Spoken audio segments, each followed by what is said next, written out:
right, let's dive right into this explainer. We hear so much right now about upskilling, retraining, and learning all these new tools just to survive the artificial intelligence revolution. But today, we're taking a completely different angle. We're going to explore this really unintuitive truth. Adapting to the AI era is actually way less about what you need to learn and significantly more about what you're willing to, well, let go of. Welcome to the unlearning curve. Let me ask you something. Has the ground shifted under a skill you used to be absolutely sure of? If you're a professional who's been feeling this quiet, kind of nagging anxiety about all these recent tech shifts, I really want to speak directly to that for a second. It's this bizarre sensation, right? Having the ground completely shift beneath the exact skills you built your entire career on. I mean, you've spent years, maybe even decades, mastering a specific craft or a specific workflow. You were totally sure of it. It made you incredibly valuable. And now suddenly, some algorithm can just spit out a passable version of it in 3 seconds. So that feeling of instability, trust me, it's not just you, and it's exactly what we need to confront today. To actually move forward, we have to confront a pretty difficult reality. It's perfectly captured by that famous old saying, what got you here won't get you there. The formulas and the capabilities that successfully brought you to this exact point in your career, they are not going to automatically carry you into the future. Actually, in the age of AI, clinging to those past formulas isn't just unhelpful, it's practically an active liability. The rules of the game are quite literally being rewritten in real time. Playing by the old rules, no matter how amazing you were at them, is a guaranteed losing strategy. Which brings us to Section 1, the success ceiling. So this is a really painful paradox to wrap our heads around, but our own achievements can actually work against us. Your past skills can quietly become the ceiling on your future growth.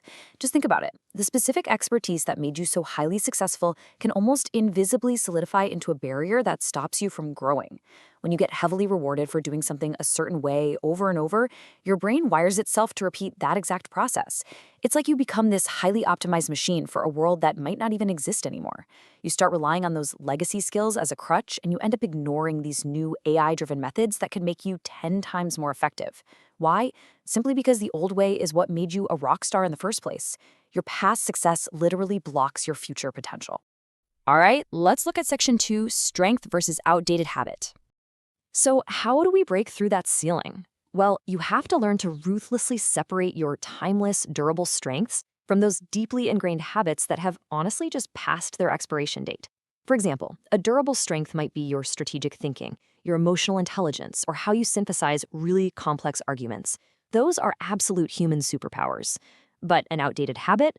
That might be the hyper-specific, totally manual way you gather data, or write a rough draft or code a basic framework. The repetitive tasks that AI can easily automate now. The real danger here is that we constantly confuse the two. We mistakenly defend an outdated habit because we think it's our core strength. Now, moving on to Section 3, the discomfort of unlearning. And this right here is the core of it all. Unlearning is defined as the specific, uncomfortable process of letting go of outdated expertise. Notice I didn't say it's a casual pivot. No, it is a formal, deliberate, and extremely uncomfortable process.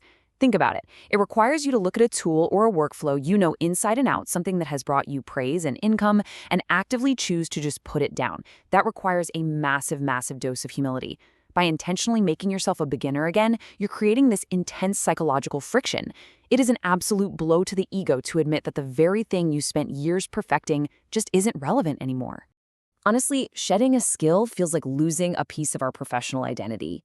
Because of that, most people avoid the discomfort of unlearning until they are absolutely forced to change. Our natural human instinct is to run away from this kind of profound vulnerability. We make up excuses, we tell ourselves, oh, this new tech is just a fad, or completely lacks the human touch my manual process has, right? We will do almost anything to avoid that awkward temporary incompetence that comes with unlearning. So what happens? Most people just wait around until external forces, like a shifting job market, a lost client, or a massive company restructuring, give them literally no other choice. But let's be real. Waiting until you're forced to change is a terrible position to be in. Which takes us to Section 4, leadership in the AI era. Right now, that external forcing function is undeniable. It's artificial intelligence. And it is completely reshaping roles across every single industry.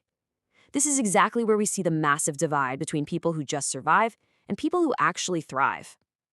High-performing leaders aren't resisting this change. They are deliberately identifying and letting go of their legacy practices. They recognize that AI is fundamentally changing what it means to be effective in their roles. They aren't sitting around waiting for the market to tap them on the shoulder and say their skills are obsolete. They are actively chasing that discomfort of unlearning. They look at their daily to-do list and ask, if I were hired for this exact job today, with today's technology, would I really do it the way I've been doing it for the last 5 years? And if the answer is no, they drop the old habit immediately. Finally, let's look at Section 5, auditing your expert defaults. So the solution here isn't to just sit around stressing about AI coming for your tasks. The solution is to take back control through a systematic audit. Step 1. Identify your expert defaults. These are the reflexive, autopilot ways you solve problems simply because, well, that's how you've always done it. Step 2. Audit their real value right now. Are you leaning on this default method because it's genuinely the most effective way, or just because it feels comfortable? Does an AI tool exist today that makes your old way look painfully slow? And then, step 3. If that method is outdated, you must deliberately let it go. You have to lean into that discomfort, retire the skill, and make room for a completely new way of operating. As we wrap up this explainer, I really want to leave you with a challenge. Think about it. What specific expert default are you holding on to right now? What is that one comfortable habit currently acting as your growth ceiling? The task you absolutely insist on doing manually, just because you trust your own old process more than the new tools available. Try to identify it today. Sit with that intense discomfort and vulnerability of realizing it might actually be obsolete, and then ask yourself the million-dollar question. What happens to your career if you refuse to let it go? The AI era is absolutely going to belong to those who are willing to unlearn. Thanks so much for joining me on this explainer, and I highly encourage you to start your own audit right away.